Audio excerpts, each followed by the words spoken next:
I wanted to start with this story about the admission by our bank chiefs that they had failed us, and sure enough they had.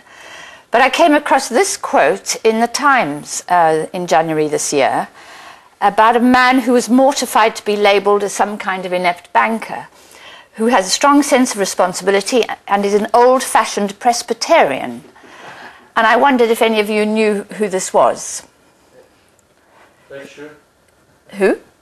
Fred Goodwin. Fred Goodwin, yes, this is what he is. So I thought what I thought we needed to do is to look at what the Presbyterian influences had on our financial system and in how we can use this crisis as an opportunity to intervene again in the reconfiguration of our financial system.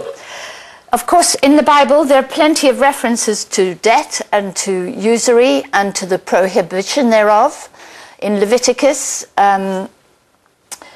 the reference to the fact that you are enslaved by debt and that I am the Lord your God who brought you out of Egypt to give you the land of Canaan and to be your God. And in Exodus, of course. And above all, in Matthew 6:12, I still resent very much in the Anglican Church when we say the Lord's Prayer that we use this strange phrase about trespasses and we don't use the word debt as it is in Matthew. But this is the most important text for my purposes today.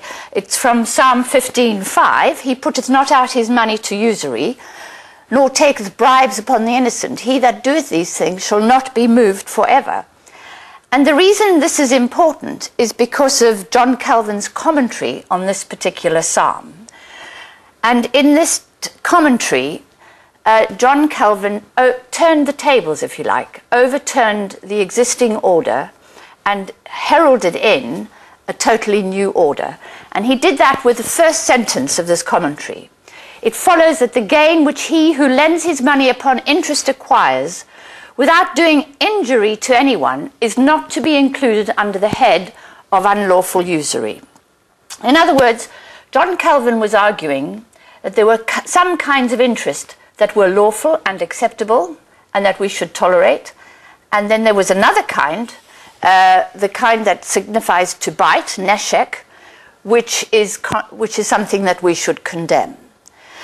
This is an absolutely critical text because it transforms Christianity's abolition and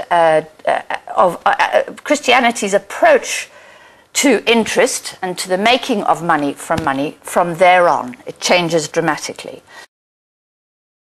Another very famous Scot, Adam Smith, said that the interest or the use of money is the compensation which the borrower pays to the lender for the profit which he has an opportunity of making by the use of the money. Part of that profit naturally belongs to the borrower, who runs the risk and takes the trouble of employing it, and part to the lender, who affords him the opportunity of making this profit.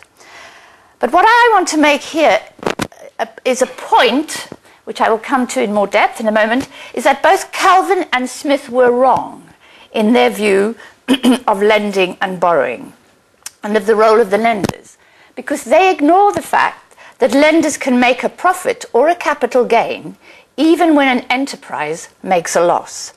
And while profits can rise or fall, the rate of interest on a loan remains fixed. So the risk of losses largely falls, therefore, on the borrower, not on the lender.